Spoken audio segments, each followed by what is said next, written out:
சோறு உண்டாடுறதுக்கு இந்த மாதிரி ஒரு மனநிலை வர்றதுக்கு காரணம் என்னன்னா, நீங்க எதை நினைச்சு நீங்க சோறு போடுறீங்களோ அதனுடைய புரிதல் உங்கள்ட்ட இல்லைன்னு அர்த்தம். அந்த புரிதல் உங்கள்ட்ட வந்துட்டாவே நீங்க வெற்றியை நோக்கி போகலாம். அந்த புரிதலுக்கு என்ன செய்யணுங்கிறத கொஞ்சம் சோறுக்கு உண்டான காரணம்னா உங்கள்ட்ட பலகீனம். அந்த பலகீனம் என்னங்கிறது நீங்க முதல்ல கண்டுபிடிங்க. அந்த பலகீனத்தை கண்டுபிடிச்சாவே ஆட்டோமேட்டிக்காவே உங்களுக்கு உண்டான சோர்வு அதுவே ஒரு தீர்வு ஆயிரும். பொதுவா பலகீனம்னு சொன்னா ஒவ்வொருத்தவங்களுக்கும் ஒவ்வொரு பலகீனம். உங்கள்ட்ட என்ன பலகீனம் உங்களுக்கு தான் தெரியும். அந்த பலகீனத்தை நீங்க கண்டுபிடிக்கணும். அந்த பலகீனத்தை கண்டுபிடிச்சு அதை வளர்க்கக்கூடிய முயற்சிக்கு நீங்க ஆளாகணும். உங்க பலகீனத்துக்கு எங்களுக்கு மறைஞ்ச விஷயம் அது. உங்க மனசுல நான் கண்டுபிடிக்க முடியுமா? உதாரணமா பலகீனம் என்னவா? பலகீனம் எல்லாமே பலகீனம் நிறைய இருக்கும். ஒரு தண்ணி அடிக்கிறதுல பலகீனமா இருப்பாரு. ஒரு சோமரத்து வீட்டுல தூங்கி இருப்பாரு, அவரு பலகீனம் இருப்பாரு.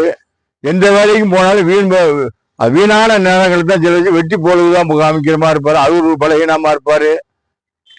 செய்யக்கூடாது யார் சொன்னாலும் தான் செஞ்சு ஜெயிச்சு காமிக்கிறங்கிற முறையில் அவர் போவாரு. அதுல பலகீனமா இருப்பாரு. பலகீனம் பல விதத்துல இருக்கும். அவருக்கு என்ன இருக்குது அவருக்கு தான் தெரியும். அந்த பலகீனத்தை போகிறதுக்கு அவர் தான் முயற்சி பண்ணிக்கிறணும்.